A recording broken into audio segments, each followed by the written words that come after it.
One of the things that you talked about was big part of your job was trying to manage the amount of tracks that you get in. And I think maybe you were kind of touching on like the metadata for the tracks. And I think that's the biggest challenge for songwriters is to actually be able to describe their song well enough for it to be able to be discovered in this large supply. And I actually done a little bit of research on it, trying to find out what are the best, keywords, metadata words, those kind of things to descriptors. And there's nothing out there that does that.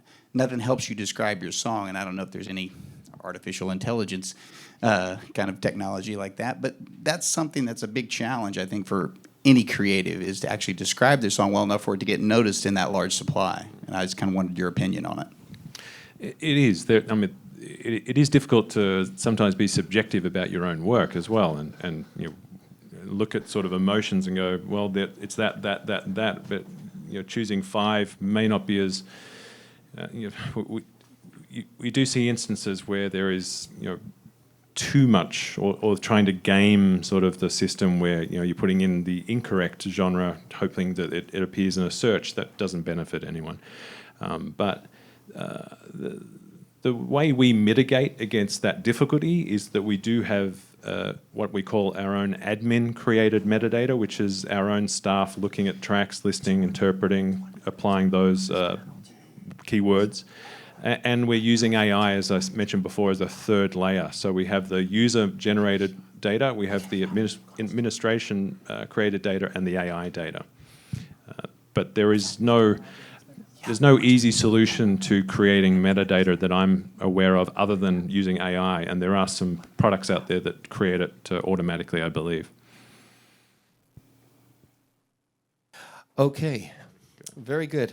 All right, well, I think we went through a lot of interesting stuff, and it's like when you talk about metadata, I think about, okay, I started my career in life as a journalist, right? Getting excited over metadata. Yeah, exactly. I get excited about metadata. I get excited about the most mundane things, like, ooh, I love contractual law, but I really do. And the thing is, with metadata, I think, well, there was a book that you had that had the rules that you needed to know for style in writing good journalism.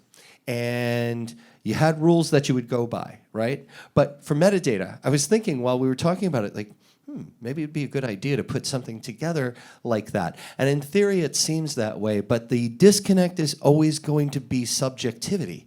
Because if a music supervisor like Chase was here and we're saying, yeah, music's got to be upbeat, it's got to be bright, it's got to have a good tempo, but what does that actually mean between like what he wants and what I know, or what you know, or what you've written? And that's really where I think, that's where we have a problem automating this, I think. I think that's where machine learning really takes that into account. I'm in no way a data scientist, but it looks at errors, and it looks at consensus, and then it really comes up with a confidence score. So those combinations, it really is, it's the best chance I think we have, because it takes millions of data points and extracts its own view.